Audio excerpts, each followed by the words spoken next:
Yes, we are live now. Hello friends, this is Himanshi and welcome to let's learn. Discuss करेंगे EVS pedagogy यानी पर्यावरण अध्ययन का जो शिक्षण शास्त्र है। 15 मार्क्स आपके।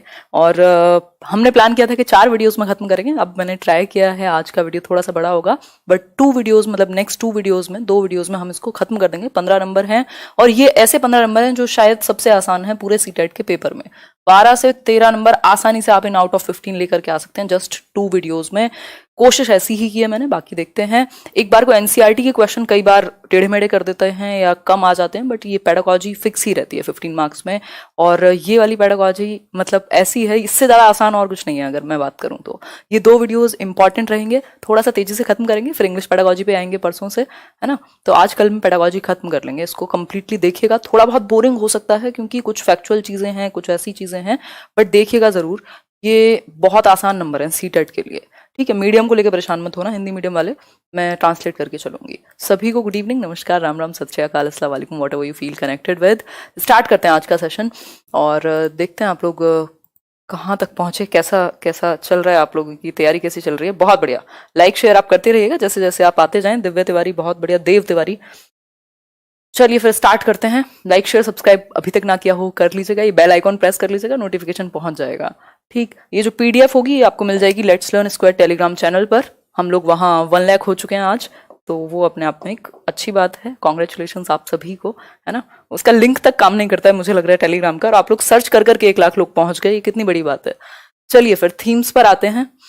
थीम्स की बात करते हैं। ईवीएस में एक क्वेश्चन रखा हुआ, मतलब पक्का क्वेश्चन जिसको कहते हैं ना, मतलब फ्री का नंबर है, बस थोड़ा सा रिवाइज करना है इसमें, ठीक है। Themes of EVS. ईवीएस में कुछ थीम्स हैं, उन थीम्स के अंदर कुछ सब थीम्स हैं, फिर टॉपिक्स बनाए गए हैं उनसे, ठीक। तो इस 6 थीम्स पर बेस्ड है आपका एनवायरमेंटल स्टडीज या पर्यावरण अध्ययन प्राइमरी लेवल पर, ठीक। जो ये प्राइमरी लेवल है 1st to 5th का, उसमें भी 3rd से ईवीएस की बुक आती है। इस पे भी क्वेश्चन आया हुआ है कि 1st और 2nd में बुक क्यों नहीं है ईवीएस की, एनसीईआरटी। प्राइवेट स्कूल वाले कुछ भी लगा दें, वो एक डिफरेंट चीज है, एनसीएफ रिकमेंड नहीं करता।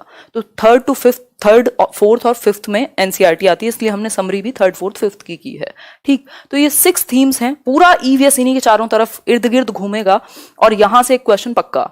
अगर हम बात करें थीम्स ऑफ ईवीएस की, तो कुछ 6 थीम्स हुई। पहला थीम क्या है? फैमिली एंड फ्रेंड्स, परिवार और दोस्त जिनके बिना काम चलता नहीं है ना, इंपॉर्टेंट है।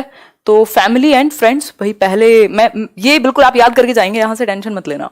फैमिली एंड फ्रेंड्स मतलब परिवार और दोस्त, है ना। आप फैमिली में जन्म लेते हैं, फिर उसके बाद परिवार दोस्त भी बनते हैं, वहां पे भी दोस्त बना लेते हैं कुछ फैमिली में भी, ठीक है। तो फैमिली एंड फ्रेंड्स, जब फैमिली एंड फ्रेंड्स हैं आसपास, ठीक है, जंगल में नहीं हो, तब क्या है? फूड, यानी कि खाना चाहिए होगा। तो फैमिली एंड फ्रेंड्स। दूसरा थीम क्या हुआ? मेन थीम्स हैं 6, फूड, खाना, ठीक। 3rd है आपका वाटर, भाई पानी भी तो पियोगे खाना खा के, ठीक, वैसे पीना नहीं चाहिए। तो फैमिली एंड फ्रेंड्स, फिर आपका फूड है, उसके बाद आप वाटर लेंगे, इनटेक हुआ वाटर का। फिर शेल्टर, मतलब आपको आश्रय चाहिए रहने के लिए, घर झोपड़ी जो चाहे जो भी मिल जाए, ठीक। फिर है ट्रेवल, फिर आपका यार बोर हो गए एक जगह पे, तो आप सोचेंगे चलो घूम के आते हैं, आजकल कोरोना में नहीं बट वैसे जनरली, तो ट्रेवल। फिर सिक्स्थ जो थीम है last, things we make and do, भाई कुछ कुछ करते भी तो हैं हम दुनिया में, ऐसा ही थोड़ा ना मतलब खाओगे पियोगे। ऐसे परिवार में जन्म हुआ, खाना खाया, पानी पिया, एक घर मिल गया, एक शेल्टर में, आश्रम में पहुंच गए, फिर कभी घूम के आ गए, कुछ तो करोगे ना। बोर हो जाओगे अगर ऐसे कुछ नहीं करते रहोगे, घुमक्कड़ हो जाओगे, ठीक है। तो ये कुछ 6 थीम्स हैं जो आपको बहुत अच्छे से आनी चाहिए। आप अगर यहाँ 5 मिनट एक्स्ट्रा दे दोगे याद रखने में इनको, तो आपके 2 से 3 नंबर सेव हो सकते हैं आसानी से कम भी, क्योंकि इसमें फिर वो क्वेश्चन घुमा करके बनाएगा और आप कंफ्यूज हो जाएंगे। सिंपल 6 थीम्स हैं। 6 थीम्स में क्या है? फैमिली एंड फ्रेंड्स में आप पैदा हुए, फूड, फैमिली एंड फ्रेंड्स, फिर फूड मतलब खाना चाहिए, फिर वाटर चाहिए, शेल्टर चाहिए, ट्रैवल करना है, और लास्ट में कुछ तो बनाओगे, तो things we make and do, ठीक है, जो चीजें हम बनाते हैं और करते हैं। क्लियर हो गई बात? एक बार फिर से मेरे साथ खुद बोल के देखो इसको छोड़ करके यहां से। फर्स्ट थीम क्या है? टोटल 6 थीम्स हैं, 6 थीम हैं। उन 6 थीम्स में से पहला क्या है? Family and friends. फिर फूड चाहिए आपको, शेल्टर चाहिए आपको, इसके अलावा फिर आपको क्या चाहिए? ट्रैवल करना है, और फिर things we make and do, और इसमें से कोई एक मिस कर दिया है मैंने, है ना। तो ये टोटल मिलाकर के कुछ 6 थीम्स हो गए। अब थोड़ा सा देखेंगे इनसे क्वेश्चंस कैसे पूछे जाते हैं, मैंने बीच में क्वेश्चंस भी डाले हैं, ठीक है। तो अगर मैं बात करूं तो ऐसे आप इसको आसानी से समझ सकते हैं। अगर हम बात करें फैमिली एंड फ्रेंड्स, ठीक, फूड, थर्ड क्या है, वाटर, फिर क्या करोगे, शेल्टर चाहिए, ट्रैवल करना पसंद करोगे, और things we may can do, कुछ तो करोगे ही। ठीक, सिंपल बात, फैमिली, फूड, वाटर, शेल्टर और ट्रैवल, उसके बाद आपका things we may can do. Clear है बात? ये दिमाग में पिक्चर या तो इसको बना लो जिनको याद करने में प्रॉब्लम होती है, बाकी आसान है। ठीक है बात क्लियर? पीडीएफ ये मिल जाएगी, इसको 4-5 बार देखोगे भी ना सिर्फ, तब भी याद रहेगा, है ना। फैमिली, खाना, पानी, दाना मतलब रहोगे कहीं, शेल्टर, ट्रैवल, और फिर things we may can do. आगे बढ़ जाएंगे, बहुत बोर कर दिया मैंने आपको, नेक्स्ट पॉइंट पर पहुंचेंगे, बट ये इंपॉर्टेंट है, जितनी बार रिवाइज कर लोगे उतना अच्छा है। सब थीम्स हैं अब इसके कुछ, अगर आपको 6 थीम्स क्लियर हैं, अगर आप वहां कंफ्यूज नहीं हुए इतनी बार डिस्कशन के बाद, तब जाके सब थीम पे बढ़िएगा, अदरवाइज फिर आप कंफ्यूज होंगे बीच में। ठीक, तो 6 थीम्स हमको क्लियरली पता है, मैं फिर से एक बार रिवाइज कराऊंगी। फैमिली एंड फ्रेंड्स, ठीक, क्या, food, water, shelter, travel, last क्या था बताओ फटाफट से, things we may can do. ये हुई 6 मेन थीम्स, ये ब्रॉड थीम्स हैं। इसके अलावा कुछ सब थीम्स भी हैं। फैमिली एंड फ्रेंड्स के अंदर कुछ 4 सब थीम हैं जो इनके अंदर आती है। ये जो मेन थीम है फर्स्ट, इसके अंदर कुछ 4 सब थीम्स हैं। 1.1 क्या हो गया, रिलेशनशिप्स, वर्क एंड प्ले, कुछ तो करोगे भी ना, दोस्तों के साथ भी, घर में भी खेलते हो, कुछ करते हो, एनिमल्स, प्लांट्स, ये कुछ सब थीम हुई 4 किसकी, फैमिली एंड फ्रेंड्स की। सब थीम्स कितनी है, 4 फैमिली एंड फ्रेंड्स की। क्लियर बात हो गई? फैमिली फ्रेंड्स क्या है, वो एक ब्रॉड थीम है। अब इसके अलावा एक और सब थीम है आपकी, सब थीम दूसरा है जिसकी सब थीम्स हैं, वो है फूड। बस 2 में ही है जिनमें सब थीम्स हैं, बाकी में नहीं है। फूड की सब थीम्स क्या है, टेस्टिंग, हमने चैप्टर पढ़ा है टेस्टिंग टू डाइजेस्टिंग, आपको याद होगा, हमारे पेट का टेम्परेचर 30 डिग्री सेल्सियस, कैसे हमारे अम्लीय जो तत्व होते हैं पेट में, जो एसिड है, ठीक, तो टेस्टिंग, डाइजेस्टिंग, पाचन कह सकते हैं, कुकिंग, प्रिजर्विंग टेक्निक्स, ये भी हमने पढ़ी हैं, क्वेश्चन आता है इन पे भी, कैसे आप दूध को ज्यादा देर तक फ्रेश रख सकते हो, कैसे धनिया को ज्यादा देर तक फ्रेश रख सकते हो। फिर है फार्मर्स एंड हंगर, जो फार्मर्स हैं इस पे भी हमने बात की हुई है, कैसे काला हांडी में, उड़ीसा में, वहां क्या स्थिति है, कैसे लोग भूखे, बहुत ज्यादा वहां गरीबी है, इतना ज्यादा चावल उगने के बाद भी, है ना, तो कैसे किसानों को प्रॉब्लम है, तो फार्मर्स एंड हंगर। तो कुछ फूड में ये 5 सब थीम हुई। फैमिली में कितनी थी, 4 सब थीम थी, फूड में कितनी है, 5 सब थीम है। ठीक है बात, यहां तक की बात आपको क्लियर हुई होगी। नेक्स्ट पर चलेंगे। अब यहां तक की बस इतनी कहानी है, आपको सब थीम हर एक 6 थीम में है, मतलब टोटल 6 थीम्स में से सिर्फ 2 में ही सब थीम्स हैं, बाकी में नहीं है, बाकी नॉर्मल है। ठीक, तो अगर हम बात करें तो फैमिली एंड फ्रेंड्स में 4 सब थीम हुई। कौन सी है वो 4 सब थीम, देख लेते हैं एक बार ध्यान से। Relationships, work and play, animals और प्लांट्स। फिर फूड में 5 सब थीम है, testing, digesting, cooking, preserving techniques और फार्मर्स एंड हंगर। टोटल मिलाकर सब थीम कितनी हुई, कुछ 9 हो गई, सिंपल है। बाकी का तो आपका है ही नॉर्मल जैसे था। क्लियर हो गई बात? बहुत बढ़िया मजहर।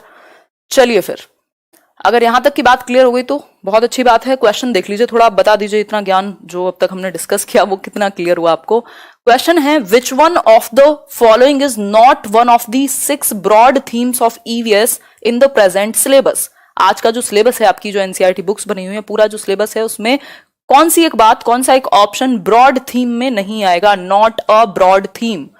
ब्रॉड थीम कितनी है, जो बड़े वाली, ब्रॉड का मतलब समझ रहे हैं आप बिल्कुल, हिंदी मीडियम वाले भी, 6 ब्रॉड थीम्स हैं, उनके अंदर कौन सी एक पॉइंट नहीं आएगा। अगर आपने 6 याद की हुई है ना, तो आपको कोई सब थीम याद करने की जरूरत ही नहीं है। उन 6 में से आप पहचान जाओगे ये ब्रॉड है, इसके अलावा जो है वो सब थीम है। फटाफट से बताओ, कितने दुख की बात है जो लोग ए आंसर कर रहे हैं। मतलब मैं गाने गा रही हूं तब से कि फैमिली एंड फ्रेंड्स में जन्म लोगे, फिर खाना खाओगे, फिर पानी पियोगे, फिर एक घर भी चाहिए रहने को जिसको शेल्टर कहेंगे, और आप लोग ने ए कर दिया आंसर। मतलब क्या चाहते हो, हैं? फिर हद कर दी, मतलब शेल्टर कैसे हो सकता है? शेल्टर ब्रॉड थीम है, नॉट पूछा है क्वेश्चन में। Things we may can do, ये भी ब्रॉड थीम हुई। लास्ट वाली जो है वर्क एंड प्ले या फूड, ये तो हम समझ ही चुके हैं, फैमिली एंड फ्रेंड्स के बाद तो खाना ही खाएंगे ना। ठीक, तो वर्क एंड प्ले सिर्फ यहां पर आंसर होगा, जो ब्रॉड थीम में नहीं आएगा वो फैमिली की सब थीम में है। जो फैमिली एंड फ्रेंड्स है उसके सब थीम का हिस्सा है work and play. C answer यहां सही हुआ। ठीक, तो ऐसी गलती ना करें जिसका कोई फायदा ना हो फिर, है ना, सारी मेहनत पानी में चली जाएगी, आपकी भी और मेरी भी। इससे आसान नंबर नहीं है, अगेन मैं फिर से वही कहूंगी। नेक्स्ट क्वेश्चन है, एक और question. EVS in EVS themes have been proposed instead of topics. Topics की जगह थीम्स को क्या दिया हुआ है, प्रपोज किया हुआ है ईवीएस में, जिन पर सारे टॉपिक बने हुए हैं आपके। रीजन क्या है इसका? पहला ऑप्शन है आपके सामने, to enhance the environmental comprehension of the learners, बच्चे जो उनका पर्यावरण है उसकी ज्यादा अंडरस्टैंडिंग उनको हो जाए। For developing connected and inter related understanding of issues of the learners local environment, बच्चों के अंदर शिक्षार्थियों के स्थानीय परिवेश के मुद्दों से जुड़ी और परस्पर संबंधित समझ विकसित हो सके। मतलब कि inter related understanding of issues उनके एनवायरमेंट में, क्योंकि बच्चे जो हैं टुकड़ों में नहीं देखते एनवायरमेंट को तोड़ के, वो एज अ होल देखते हैं। कहीं अगर आसपास लड़ाई भी हो गई या उन्होंने कुछ देख लिया एकदम से जिससे वो पहले अवगत नहीं थे, बट वो एकदम से देखेंगे तो वो उनके अंदर जाएगा तो सही, हिट तो करेगा उन्हें। तो एनवायरमेंट की एक इंटर रिलेटेड समझ बने बच्चों में, इसलिए बड़े बड़े थीम्स को शामिल किया गया है, जिसके अंदर कुछ टॉपिक्स हैं, जिसके अंदर कुछ टर्म्स हैं, जिसके अंदर छोटी छोटी बातें हैं बाकी। ठीक है, फिर है themes based EVS transaction is easy. ऐसा कुछ नहीं है, इजी और टफ की बात नहीं हो रही। फॉर रिड्यूसिंग चैप्टर्स, ये सब फालतू होते हैं कि टीचर का बोझ कम करना, बच्चे का बोझ कम करने की बात हो तो ठीक है, बट ऐसा सिलेबस का बोझ कम करने के लिए आपने थीम्स डाल दिए तो ऐसा थोड़ी है, फिर तो टॉपिक्स में और कम हो जाता। ठीक, तो ऐसा कुछ नहीं है। बी ऑप्शन यहां सिंपल सही हुआ। क्यों? बात हुई है कि कौन सा एक सिलेबस के टॉपिक का हिस्सा नहीं है, मतलब थीम्स को क्यों डाला हुआ है, टॉपिक्स को क्यों नहीं। तो सिंपल इसका आंसर है for developing connected and inter related understanding of issues of the learners local environment. वही जो इंटर रिलेटेड पूरा जो एनवायरमेंट है बच्चे का आसपास, उसको वे इंटर रिलेट करके देख पाए, जोड़ करके देख पाए, अलग थलग ना देखे। क्लियर हुई बात? इसलिए थीम्स को दिया है ईवीएस में। ये दो क्वेश्चंस बहुत इंपॉर्टेंट थे, अब इनसे कितने भी क्वेश्चन बनाए जा सकते हैं। ठीक है बात। अब यहां पे आपको ऑप्शन में दे सकता है, ये ऑप्शन कितने भी बार बदले हुए हैं और कितनी बार क्वेश्चन आया हुआ है। कभी शेल्टर की जगह फैमिली दे देगा, कभी किसी की जगह, कभी आपको सब थीम दे देगा, उसमें से एक मेन थीम होगा जो चूज करना होगा। तो सिर्फ 6 थीम्स याद कर लीजिए, काम चल जाएगा। मैप की बात बाद में करेंगे, अभी हम बात कर लेते हैं फटाफट से 6 थीम्स की, फिर आगे बढ़ जाएंगे, क्योंकि मैं ये नहीं चाहती हूं कि आप भूलें ये 6 थीम्स कभी भी। ठीक है, और इसके बाद भी हो सकता है आपको रिवीजन की जरूरत पड़ जाए। ठीक है बात, बहुत बढ़िया आंसर कर रहे हैं आप लोग। याद करो कौन से हैं 6 थीम्स।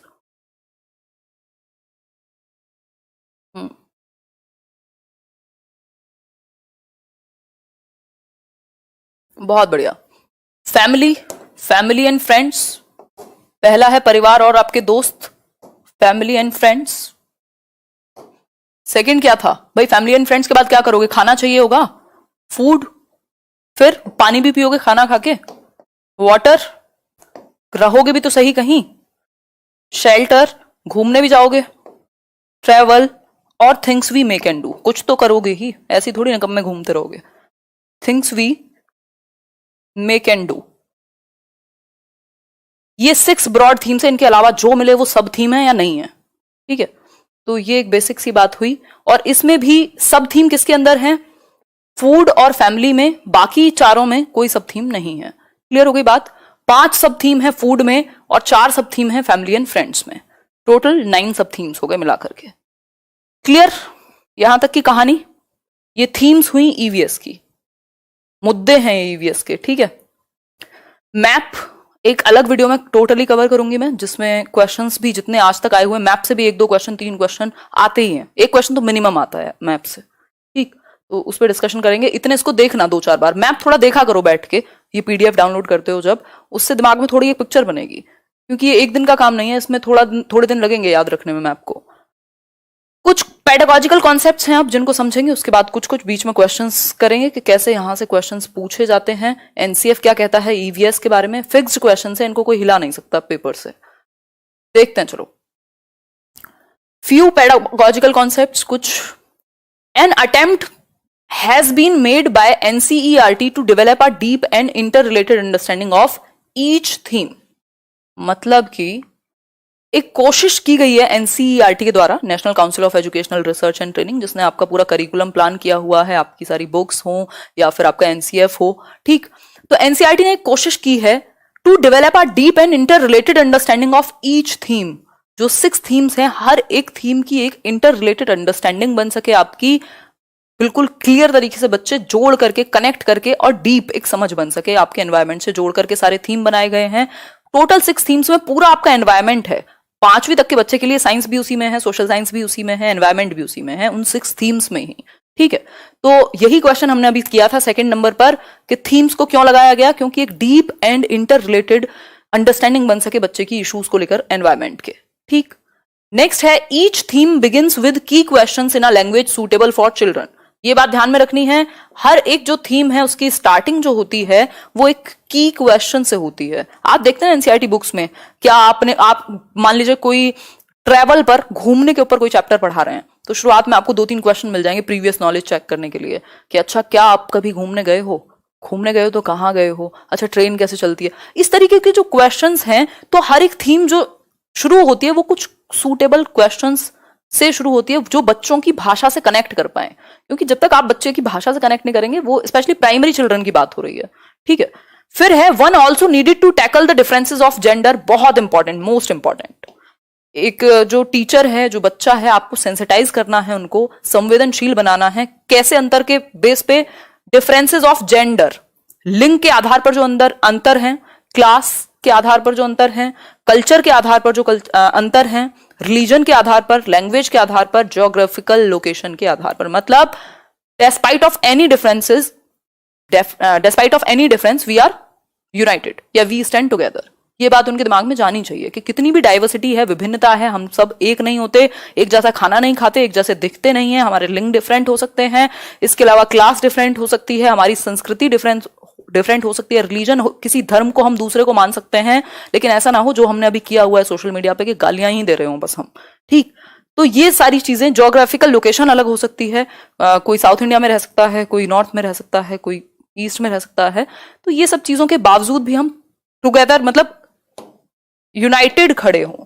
ठीक, यूनिटी इन डाइवर्सिटी की बात आपको समझानी है बच्चों को। हर किसी के कल्चर को, फूड को, लैंग्वेज को, इन सबको रिस्पेक्ट करना, वहीं से संवेदनशीलता आती जाए। देखो, आपके पर्सनल बिलीफ हो सकते हैं, कुछ भी हो सकता है। मैं किसी एक चीज में विश्वास रखती हूँ, आप किसी दूसरी चीज में विश्वास रखते हो, लेकिन इसका मतलब ये नहीं है कि मैं ये कहूं कि मैं जिस चीज में विश्वास रखती हूँ आप भी उसी चीज में विश्वास रखें और सर फोड़ लें दोनों मिलके।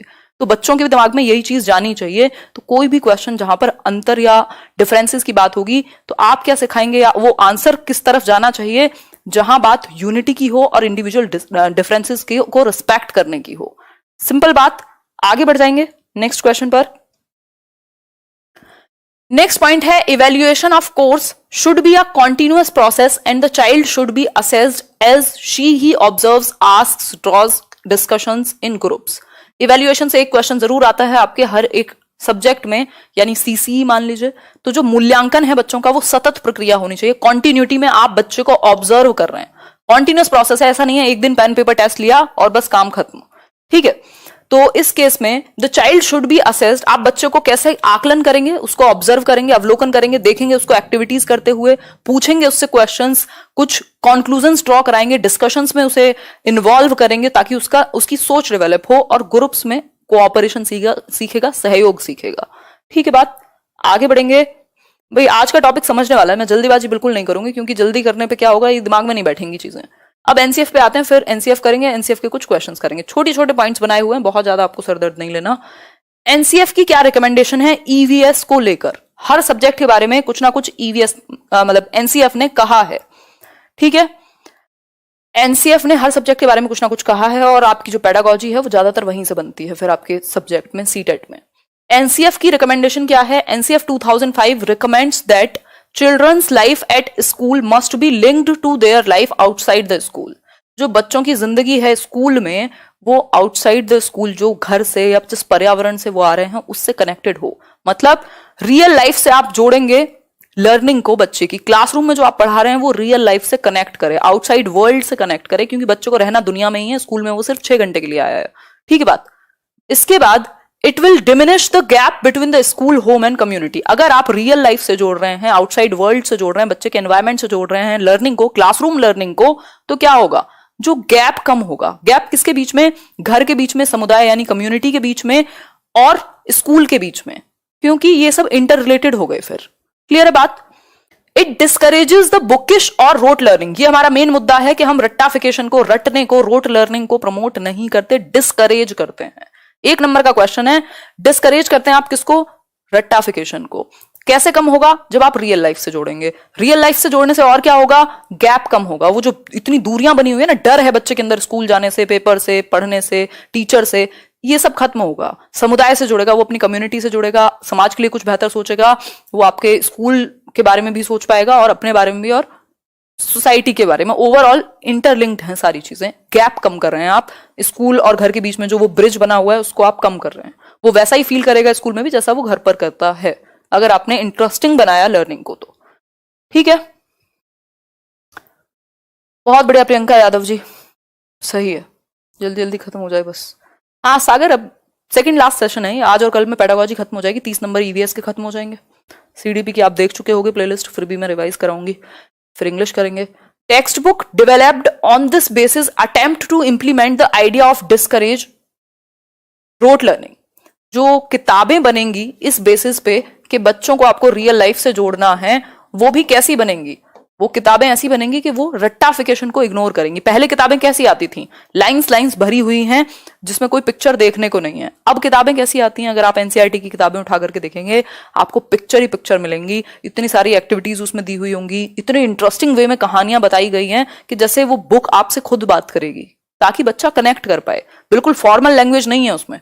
ठीक, तो इस आधार पर जो किताबें बनेंगी वो भी ऐसी बनेंगी कि वो बच्चे से कनेक्ट कर सकें, डिस्करेज करें, हतोत्साहित करें रटने को।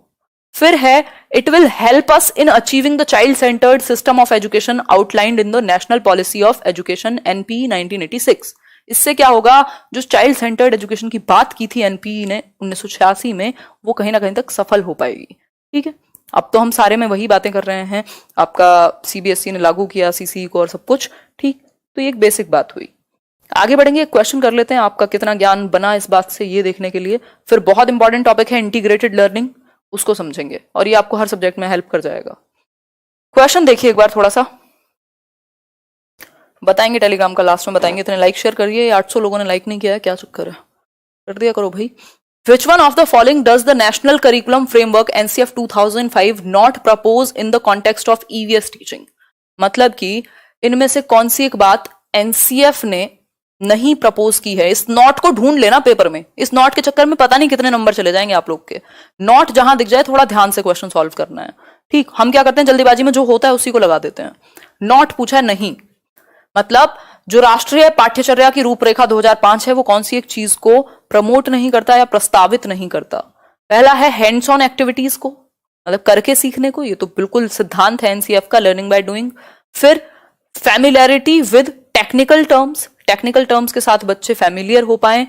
Thematic approach, linkages with children's experiences and context, ये तो हम समझ चुके हैं, लिंक तो करना है।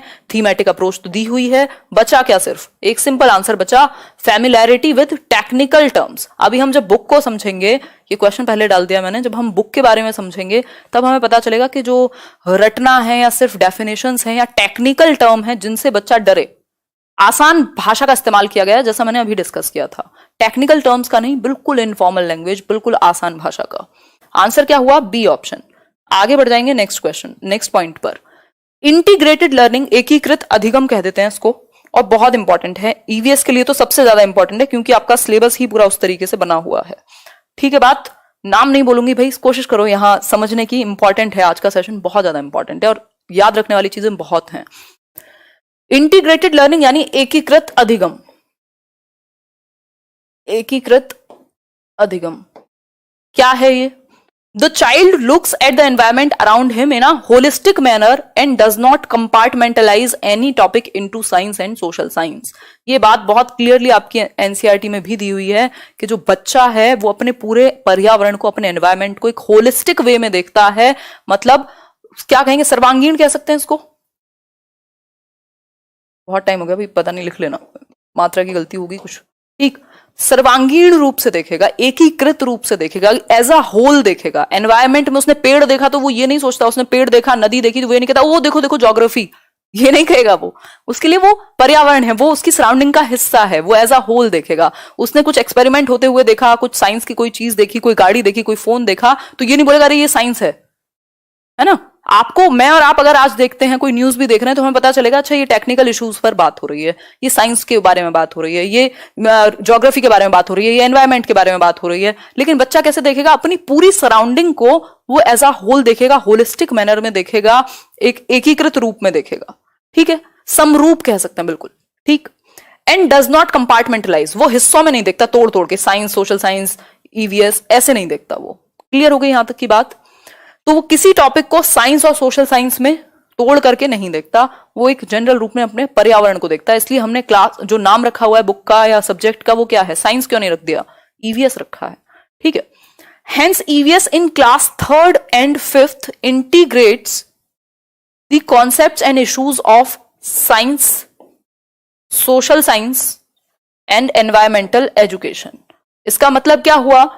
इसलिए क्योंकि बच्चा इंटीग्रेटेड रूप में देखेगा, एकीकृत रूप में देखेगा, होल देखेगा एनवायरमेंट को, इसलिए हमने क्लास 3rd and 5th, मतलब 3rd to 5th है आपकी ईवीएस की बुक, 1st 2nd में नहीं है। ठीक, उस केस में हमने 3rd to 5th की ईवीएस में कौन से टॉपिक्स को शामिल किया हुआ है? जो विज्ञान के भी हैं, जो सामाजिक विज्ञान के भी हैं, और जो पर्यावरण अध्ययन के भी हैं, मतलब साइंस, सोशल साइंस और एनवायरमेंट, तीनों को हमने इंटीग्रेट किया हुआ है, जोड़ा हुआ है, एकीकृत किया हुआ है।